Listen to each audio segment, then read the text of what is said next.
এটা একটা খুবই সুন্দর টপিক নিয়ে আমরা ডিসকাস হুম। করছি। I want thank myself, হ্যাঁ, also I want to really thank to you. হ্যাঁ, তোমাকে অনেক থ্যাংক ইউ খুব সুন্দর একটা ডিসকাস করার জন্য।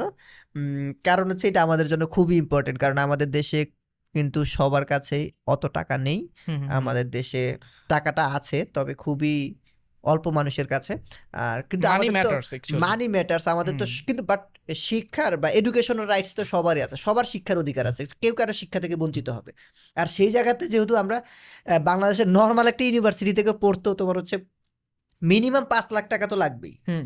আমরা একদম নিচুর না, তো নিচের। এর সাথে ইউনিভার্সিটি খরচ বাদ দিয়েও যদি তোমাকে ঢাকাতে থাকতে হ্যাঁ, হবে না, ঢাকাতেও তো আমার থাকতে ঢাকাতে হবে। একটা স্টুডেন্ট যদি প্রাইভেট ইউনিভার্সিটিতে পড়ে তার মিনিমাম মান্থলি খরচ আছে 12 থেকে 15 হাজার টাকা। 15,000 টাকা তো খরচ আছে তাহলে একটা সে সে স্টুডেন্ট। 15 হাজার টাকা দিয়ে সে চায়নাতে ওয়ার্ল্ড ক্লাস এডুকেশন নিয়ে আসতে পারবে। ওকে, তাহলে হচ্ছে আমরা আমাদের সাজেস্ট থাকবে, যেহেতু তুমি তুমি একজন ইন্টারন্যাশনাল স্টুডেন্ট, তুমি অনেক এক্সপেরিয়েন্স অর্জন করেছো, আর সেই এক্সপেরিয়েন্স থেকে তুমি তোমার কথাগুলো বলতেছো। আমরা তাহলে চোখ বন্ধ করে যে কাউকে চায়নাতে আমরা সাজেস্ট করতে পারি। হ্যাঁ।